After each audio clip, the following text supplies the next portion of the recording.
All right, Paul, back in your natural habitat on top of a cruiser. You know, I love getting out of my truck and standing up on the roof just to get a view. You know, it's one of those bird's eye views. You get to look and you can see a bit more around what's happening. Yeah, it is a favorite spot. And a lot going on top of the truck. Maybe you could just take us through what's going on top of this 100, or is this So basically on most roof racks that we're looking at building on trucks, you don't want to carry a lot of weight. And I say that because I've got 4 jerry cans here, which actually would add up to a lot of weight. This is a petrol 105 series. So there's always a challenge with a vehicle like this because you really want to have capacity when you need extra fuel. And these have invariably got bigger tanks as well. But there's going to come a time when you need that extra fuel, be it petrol or diesel. So for 80%, maybe 90% of the truck's time, these will run empty. And when people do fill them up, my advice is you fill them up, drain them into the tank from a siphon, like a super siphon, and as quickly as you can, so that you get the weight off the roof. And then again, they drive empty. So that's always the challenge.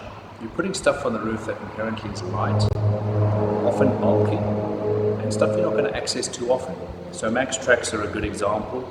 MaxTrax, I always have one for each wheel. So I've got a trailer, I'm carrying 6 different mats. If it's a car, it's 4. And again, they sleep up out of the way. When you need them, you can get them. And then there's a solar panel that we'll put up. Of course, you get different types of solar panels, and solar panel technology is developing at a massive rate. I mean, some of these are the flexible panels, which people like because they're a little bit more robust. They're not as efficient as some of the glass panels, and they certainly, you know, you've got to give and take depending on what your solar requirements are. And I think for a lot of the time, we like to put a panel on the car because it always gives that extra power going into the batteries. So if you're driving, parked up, the car sitting in the sun, it's getting a bit of extra power into the batteries. And as long as your system is balanced for what power you're taking out of it and what power is going in from a solar panel or from the alternator or from the mains 220, you're going to make sure your battery is in good condition and you've got the ability to have power when you're off the grid and you're not driving your car. So for a lot of the time, it's, you know, there's a lot of different roof racks out there.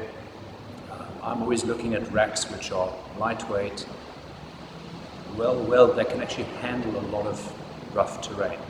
Some roof racks I've found over the years that the clamps come loose, they don't sit nicely in the gutters. You know, people abuse the racks. People don't maintain them. You know, a lot of good racks made by companies, I think, are let down because people don't explain it. It's a bolted, sometimes bolted together. You know, feet are bolted together, clamps are bolted together. It's fitted onto the roof rack. You've got to maintain it. So one of the checks on my checklist is to actually make sure that you check the bolts on the roof rack clamps and the bolts on the feet. So everything up here gets checked after big trips and a lot of vibration and movement. A lot of moving parts on the roof. That's why correct maintenance is essential. Yeah, you know, like anything in the car, anything we're bolting onto the car, you know, is going to take more strain and stress.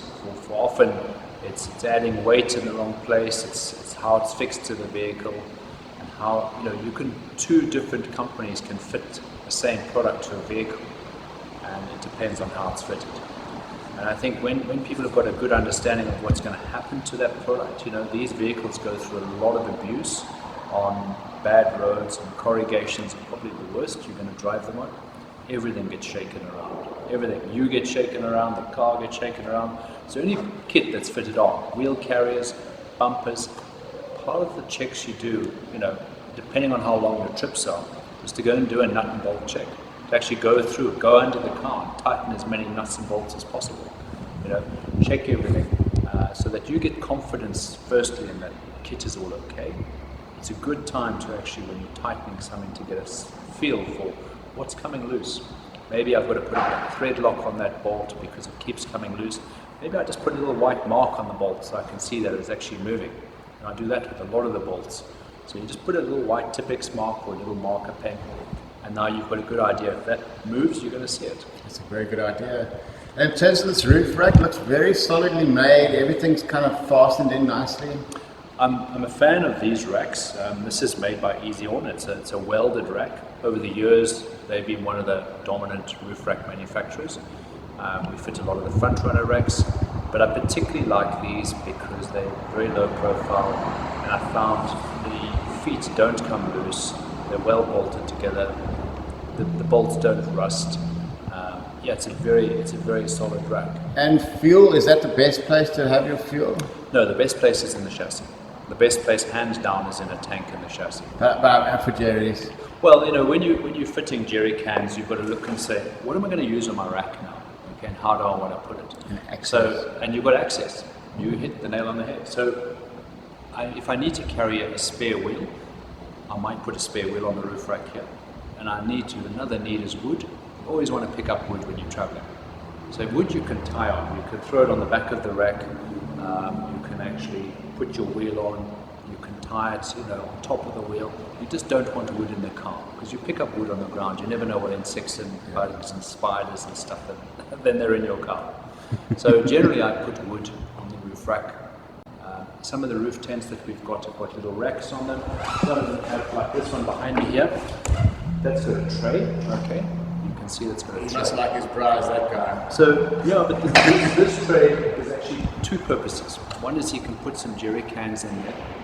Now, with a roof tent that opens up, you can carry weight on something, but you can't easily open them up with a lot of weight on. So I always say to folk, if you're going to put any sort of weight on a roof tent, first of all, make sure it can carry the weight. And secondly, make sure that you unload that weight at night before you use it. So generally, if that particular tray there is designed to take 3 jerry cans lying flat, strapped down, okay, it's diesel, it's fine. And in the event of you not having the cans there, it doubles up as carrying wood. So at night, by the time you stop and camp at night, those fuel cans need to be empty and the wood comes off the rack. Simple.